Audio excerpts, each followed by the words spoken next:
السلام عليكم أنا جوا بالواسوجه كسر دوادة حلقات عصب وأنا كجهد لأنه عابق عصب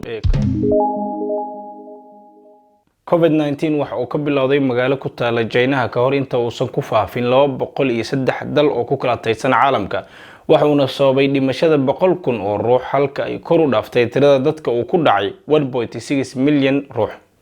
sidaa darteed waa maxay caabuqan maxaana kula gudbo sameyntiisa si aad uga digtoonaato doctorada caafimaadku cabsiday ku sheegayaan ciyaarkii moodayo markuu cudurkii ku helo hadhow cabashada dambiyo calaacal muxuu ku tari waxa dhaqaatiirta isku raaceen in caabuqani qaato ugu yaraan 5 maalin si loo garto inuu qofku hayo waxa uu ku bilowdaa qandho iyo durri ama hargab qalalan isbuuc kadib waxa uu dareemaa qofka uu hayo caabuqan neefta oo ku adag taasoo keensan karta inuu u baahdo dhakhtar waxa suuragal ah in caabuqan qofka u nugul oo u sababo sanbabaha oo iltihaab ku dhaco kaliya xanuun qaybo badan oo kamid ah xibnaha jirka oo hawsha yareeya iyo sidoo kale geeri dadka waaweyn iyo dadka xanuunada gaarka ah qaba sida sokorta qalbi xanuunka ayaa lagu sheegaa inay kamid yihiin dadka u nugul caabuqan oo ay lama huraan tahay dalaalo Allah baxshee dadaalka inay badshaan waxa uu qofka qarsan karaa caabuqan ku dhawaad 14 maalin sida ay sheegtay hay'adda caafimaadka adduunka WHO hayeeshee qaar kamid ah baarayaasha caafimaad ayaa qaba inuu qofka qarsan karo muddo dhan 24 maalin taasoo leh qatarteeda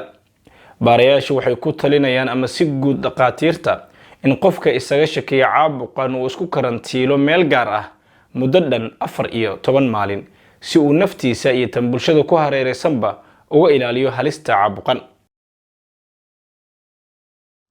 wali si buuxda looma oga sirta faafida degdega ah ee coronavirus hayeeshee hay'adda caafimaadka adduunka waxa ay ku talin in la raaco qodobadan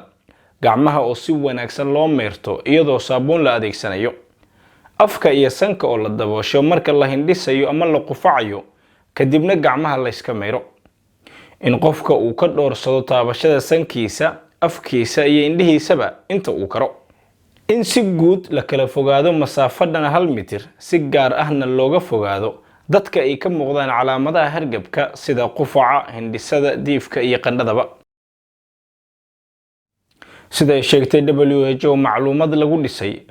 baaritaan lagu sameeyay 56,000 oo bukaan ayaa sheegaysa in 5 qof ay uu ku dhaco caabuqan corona ay 4 kamid ah ka soo muuqdaan calaamadihiisa halka kan haray uu sidiisa uga gudbo isagoon laga dareemin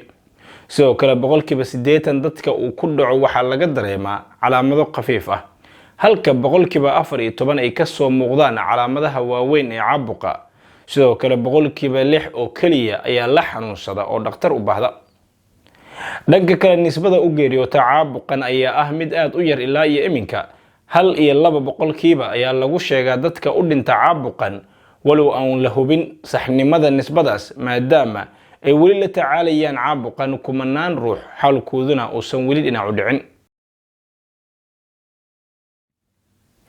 ilaa iyo hadda daweynta coronavirus waxa ay ku tiirsan tahay asaas ah in la adkeeyo awoodda difaaceed ee jirka qofka uu ku dhacay taasoo ka caawinaysa in xibnihiisa ay sii wataan shaqadooda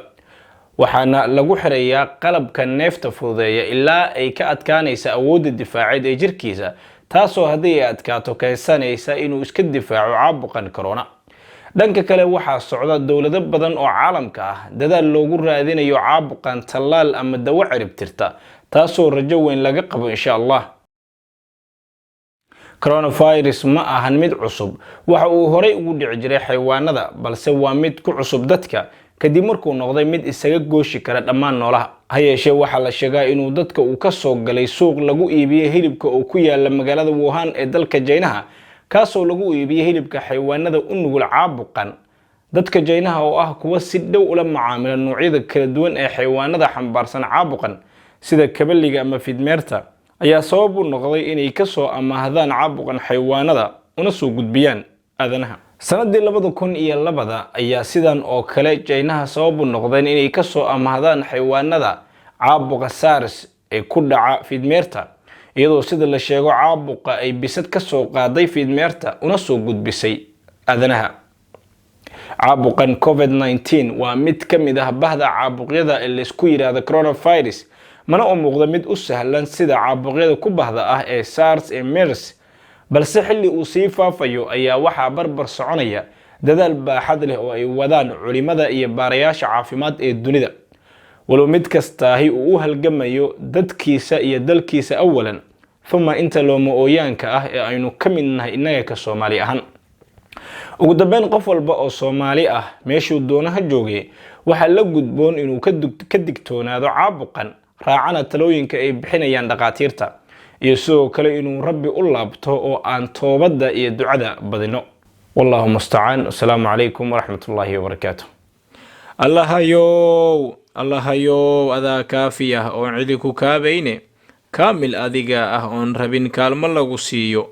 kownkan dhammaantii adaa koobay oo dhigaye, kadeed iyo allow naga koryeel kiiska cudur oo dhan.